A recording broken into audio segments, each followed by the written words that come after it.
نے सलीब पर कहा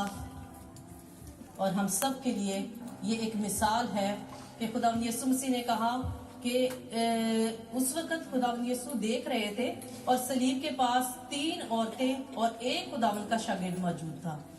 जो कि यूहन्ना खुदावंद जिससे प्यार करते थे और वो भी खुदावंद से ऐसा प्यार करता था कि बाकी शागिर्द सब भाग गए थे। आप इस वाक्य को जानते हैं सब। तो वो अकेला खुदावंद यीशु के सलीब के पास मौजूद था और खुदावंद यीशु मसीह की माँ मुकद्दसा माँ मरियम और मरियम मगदलीनी और क्लोपास की बीवी जो खुदावंद यीशु मसीह मुकद्दसा मरियम की जो वो बहन थी वो वहाँ पे मौजूद थी। और जब खुदावंद यीशु मसीह ने नजर की और उन्होंने देखा कि मेरी माँ किस कदर दुख में है, किस कदर तकलीफ में है, इस वक्त हम उसकी तस्वीर पे देखेंगे कि एक माँ उस चीज का अंदाजा लगाएंगे जिसके बेटे की जान इतनी तकलीफ में है कि वो सलीब पर है और दुख से भरा हुआ है,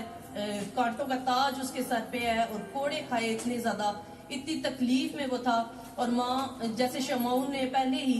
लूका 2 बाब और उसकी 35 आयत में कह दिया था जब उसको देखा था हैकल में, तो उसने कहा कि तेरी जान जो है वो तलवार से छेदी जाएगी। मुकद्दसा माँ मरियम को पहले ही से ये पेशन गोई कर दी गई थी और वाकई ये ऐसा ही वक्त था उस माँ के ऊपर कि उसकी जान उस वक्त तलवार के साथ छेदी जा रही थी, जिसका बेटा इस कदर तकलीफ में था। और फिर भी आप ये देखें, उसकी मोहब्बत को देखें उसकी माँ के लिए कि अपनी माँ पे वो नजर करता है और कहता है कि मेरी माँ का मेरे बाद क्या बनेगा। क्योंकि आप सब इस बात को जानते हैं कि वो पहलोठा बेटा था और पहलोठे बच्चे के साथ जो है वो सबका ज्यादा प्यार और ज्यादा उन्स होता है। खुदावंद यीशु मसीह ने जब नजर की और उसने देखा और उसने अपने शागिर्द को कहा कि देख, आज से ये तेरी माँ है, तूने इसको संभालना है, तूने इसकी केयर करनी है, तूने इसका ख्याल रखना है। और अपनी माँ से कहा कि तू उसको अपना बेटा जान, ये तेरा बेटा होगा। और उसी वक्त लिखा है कलाम में कि वो जो उसका शागिर्द था वो उसी घड़ी माँ को अपने साथ अपने घर ले गया। खुदावंद का शुक्र करते हैं इस बात के लिए। और इसमें हमें ये चीज नजर आती है कि खुदावंद यीशु मसीह के सलीब के पास हम जब जाते हैं, आज हम क्या सीखते हैं इस चीज से कि सलीब के करीब आने से हमें नए रिश्ते मिलते हैं, एक फैमिली रीयूनाइट होती है। जैसे खुदावंद यीशु मसीह देखें कि वो देख रहे हैं इस वक्त इस घड़ी में, इस तकलीफ में भी, लेकिन मुकद्दसा माँ मरियम को एक नया रिश्ता मिला, यानी एक नया बेटा मिला।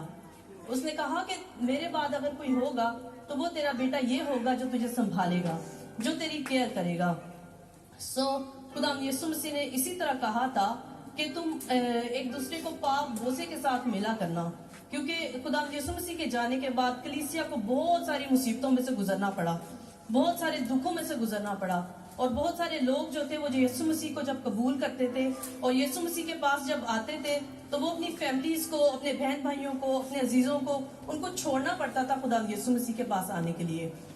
मेरे अजीजों, इसीलिए खुदावंद यीशु मसीह ने पहले ही से कह दिया था कि तुम उनको ऐसे कबूल करना कि जैसे वो तुम्हारे अपने हैं, जैसे वो तुम्हारी माँ है, जैसे वो तुम्हारी बहन है, जैसे तुम अपनों को कबूल करते हो, ऐसे ही मोहब्बत में लेकर सबको साथ चलना। खुदावंद यीशु मसीह ने ये मिसाल हमें दी, खुद ऐसी मोहब्बत दिखाकर, अपनी जान का फिदिया देकर उसने दिखाया कि ऐसी मोहब्बत तुमने एक दूसरे के साथ करनी है, कि अपना समझना है एक दूसरे को। हम खुदावंद का शुक्र करते हैं कि इस दुनिया की सारी कब्रें जो है वो सब भरी हैं, लेकिन सिर्फ यीशु मसीह की कब्र है जो खाली है। हालेलुया। खुदावंद का शुक्र करते हैं इस चीज के लिए। और आज गो के हम इस यादगारी को मनाते हैं कि खुदावंद यीशु मसीह ने इतना महा दुख जो कोई किसी के लिए नहीं सह सकता, वो खुदावंद यीशु ने हमारे लिए सहा था, हमारी खातिर सहा था। इसके लिए खुदावंद का हम शुक्र करते हैं और इस यादगारी को हम मनाते हैं और उसकी मोहब्बत को हम बयान करते हैं कि ऐसी मोहब्बत कोई किसी से नहीं दिखा सकता। फॉर एग्जाम्पल, आज आप देखें कि अगर किसी की बर्थडे होती है तो हम अगर उसको मनाते हैं या कोई इसके लिए अरेंजमेंट्स करता है, कोई इसको तैयार करता है, तो उसको बड़ी खुशी होती है कि मेरे लिए जो है कोई कुछ कर रहा है। लेकिन आज अगर हम इस चीज को याद करते हैं, इस यादगिरी को मनाते हैं कि हमारे यीशु ने हमारी खातिर इतना दुख सहा, इतनी मुश्किलों में से गुजरा, अपने मुंह पर थुकवाया और इतना कुछ दुख सह कर वो उस रास्ते से, मुश्किल रास्ता से गुजर के गया, तो मैं समझती हूँ कि अगर हम इस चीज को बड़ी सीरियसली अगर हम सेलिब्रेट करते हैं और इस चीज को हम मनाते हैं वैसे ही इस चीज को फील करके, तो मैं समझती हूँ हमारा खुदावंद इस चीज से खुश होता होगा। खुदावंद का शुक्र करते हैं। मैं भी चाहती हूँ कि जैसे खुदावंद ने हमसे मोहब्बत दिखाई, खुदावंद यीशु ऐसे ही कहते हैं कि तुम भी एक दूसरे से मोहब्बत किया करो। اور میں اس کو کلوز کروں گی ایک چھوٹے سے گیت کے ساتھ جو ماں کے ریلیٹڈ ہے.